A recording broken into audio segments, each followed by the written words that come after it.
Hello बच्चों, कैसे हो आप सभी। आप सभी का मेरी इस हिंदी पाठशाला पार्ट 2 में स्वागत है। तो चलिए बच्चों, हम शुरू करते हैं। स्कूल चले हम, गतिविधि। तो बच्चों, इस चित्र में बताया गया है कि हमें हमेशा स्कूल टाइम पर जाना चाहिए। स्कूल कुछ बच्चे पैदल जाते हैं और कुछ बच्चे बस से जाते हैं। स्कूल बस तक उन बच्चों को उनके पेरेंट्स, उनके मम्मा पापा ड्रॉप करने आते हैं, छोड़ने आते हैं। और बच्चों, आपको पता है, स्कूल जाते वक्त जो बच्चे पैदल जाते हैं उनको फुटपाथ पर चलना चाहिए, रोड के बीच में नहीं। रोड के बीच में चलने से हमारा एक्सीडेंट होने का खतरा होता है। और जो बच्चे बस में जाते हैं वो बस से हाथ या मुंह नहीं निकाला करें, क्योंकि उससे हमारे को चोट लगने का भी खतरा होता है। ये थी हमारी स्कूल चले हम गतिविधि। चलिए अब आगे बढ़ते हैं।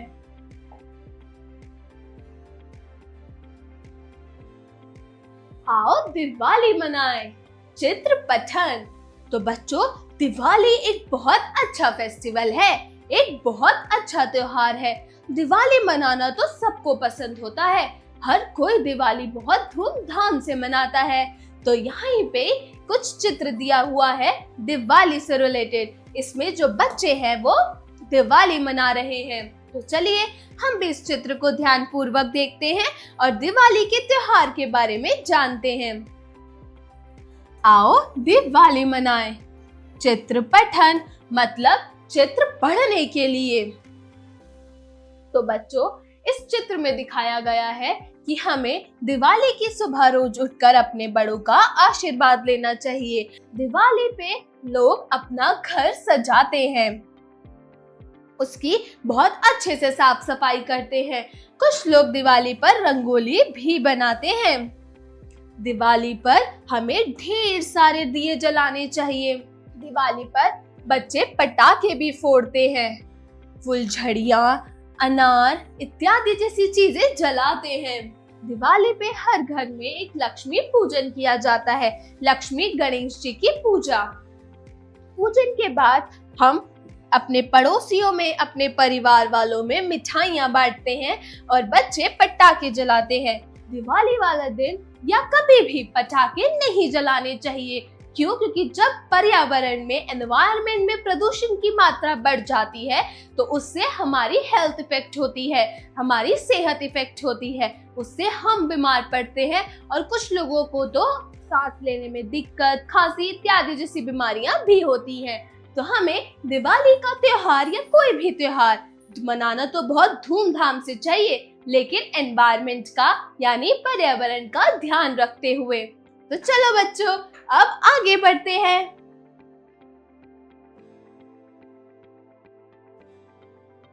बंदर और टिड्डे, चित्र कथा मतलब कि यह एक कथा, एक कहानी दे रखी है चित्र के जरिए। तो चलो बच्चों, अब आज हम ये थोड़ी सी एक इंटरेस्टिंग सी कहानी पढ़ेंगे। तो चलिए शुरू करते हैं। बंदरों का एक झुंड जंगल से गुजर रहा था। देखो, वहां हमारा साथी मरा हुआ है। वहां दूर दूर तक कोई नहीं था, केवल कुछ टिड्डे इधर उधर उछल रहे थे। किसने मारा हमारे भाई को? तो उसमें से एक बंदर बोलता है, जरूर इन टिड्डों ने ही मारा होगा हमारे भाई को, तभी ये खुशी से उछल रहे हैं। हमें इनसे अपने भाई की मौत का बदला जरूर लेना है। तभी एक दूसरा बंदर बड़े गुस्से में बोलता है, हाँ हाँ, हम इन्हें नहीं छोड़ेंगे। तो वो कुछ देर के लिए सोचने लगते हैं कि हम ऐसा क्या करें कि हम टिड्डों से बदला ले सके। क्यों? क्योंकि उन्होंने हमारे भाई को मारा है। तो काफी देर सोचने के बाद अभी शाम हो गई है, तो अब हम कल सुबह ही टिड्डों की पहाड़ी पर जाएंगे और लड़ाई करेंगे। तो दूसरा बंदा बोलता है, हाँ हाँ, यही ठीक रहेगा। दूसरा दिन आता है, तो दूसरे दिन क्या होता है? दूसरे दिन सभी बंदर टिड्डों की पहाड़ी पर जाते हैं और टिड्डों को जोर जोर से पुकारने लगते हैं, टिड्डो, दुष्ट टिड्डो, तुमने हमारे भाई को मार दिया है। अब आकर हमसे युद्ध करो, हम तुमसे बदला लेकर रहेंगे। फिर दूसरा बंदर पीछे से चिल्लाता है, हाँ हम बदला लेकर रहेंगे, तुमने हमारे बंदर भाई को मारा है। टिड्डे हैरान हो गए, टिड्डे शॉक हो गए कि हमने तो नहीं मारा, लेकिन ये हमें ऐसा क्यों कह रहे हैं कि हमने बंदर को मारा है। तो वो बंदर भाइयों को बोलते हैं, नहीं बंदर भाइयों, हम तुम्हारे भाई को क्यों मारेंगे, हम लोग इतने छोटे से हैं, आप जैसे ताकतवर को कैसे मार सकते हैं, आप लोगों को पक्का कोई गलतफहमी हुई है। तो बंदर बड़े गुस्से में बोलते हैं, गलतफहमी और हम लोगों को। बंदर कुछ भी मानने को तैयार नहीं थे, उनको तो बस एक ही भूत सवार था, बदला। क्यों? क्योंकि टिड्डों ने हमारे भाई को मारा है, तो हम बदला लेकर रहेंगे। तो बंदर टिड्डों से बोलते हैं, हम कुछ नहीं जानते, तुमने ही उसे मारा है और अब तुम लोगों को उसकी मौत की कीमत चुकानी ही पड़ेगी, चाहे कुछ भी हो, हम तुमसे बदला लेकर रहेंगे, तुम्हें उसकी मौत की कीमत हमें देनी ही पड़ेगी। तो टिड्डों का जो नेता था वो जानता था कि बंदर ना समझ है, उन्हें तो कुछ भी समझ नहीं आता, इनको समझाना असंभव है। तो वो थोड़ी देर कुछ सोचने लगा। कौन? टिड्डों का नेता। फिर वो सोचकर बोलता है, ठीक है, अभी अंधेरा है और सर्दी भी बहुत है, सूरज उगने के बाद क्या हम लोग आपसे लड़ाई कर सकते हैं? तो बंदर इस बात पे राजी हो जाते हैं, ठीक है, और बंदर मान गए और सूरज उगने की प्रतीक्षा करने लगे कि जल्दी जल्दी सूरज उगे और सुबह हो।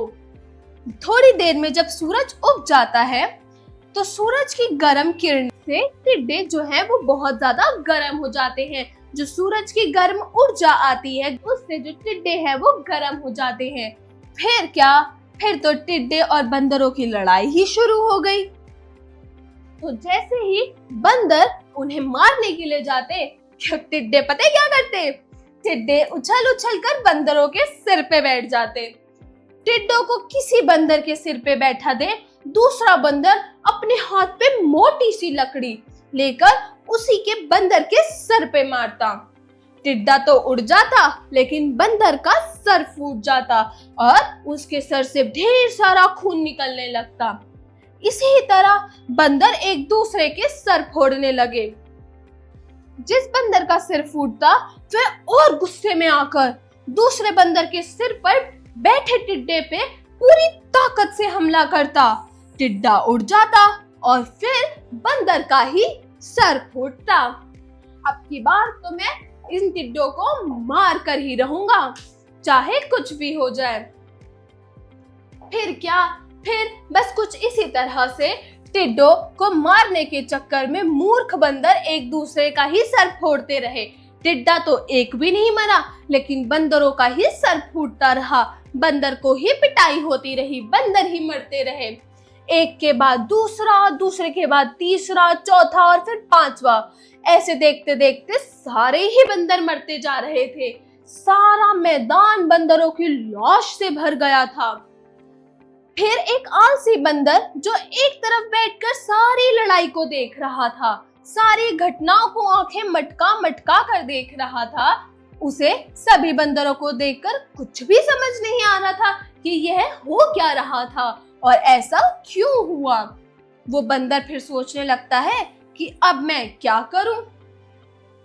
लेकिन वो बंदर भी बदला लेने के लिए बड़ा उतावला था, लेकिन वो बंदर ने बदला नहीं लिया। और वास्तव में ही मूर्ख को समझाना और समझना दोनों ही बहुत मुश्किल काम है। तो बच्चों, इस कहानी से हमें क्या शिक्षा मिलती है कि हमें हर परिस्थिति में समझदारी से काम लेना चाहिए। मतलब हमें हर सिचुएशन में अपना थोड़ा सा दिमाग लगाकर डिसीजन लेना चाहिए। हमें कभी भी किसी भी सिचुएशन में हाइप अप नहीं होना चाहिए। हमें अपने इमोशंस पे थोड़ा सा कंट्रोल रखना चाहिए। तो बस इसी के साथ आज की कहानी खत्म होती है। मिलते हैं नेक्स्ट क्लास में एक नए चैप्टर, एक नई कहानी के साथ। तब तक के लिए बाय बाय बच्चों।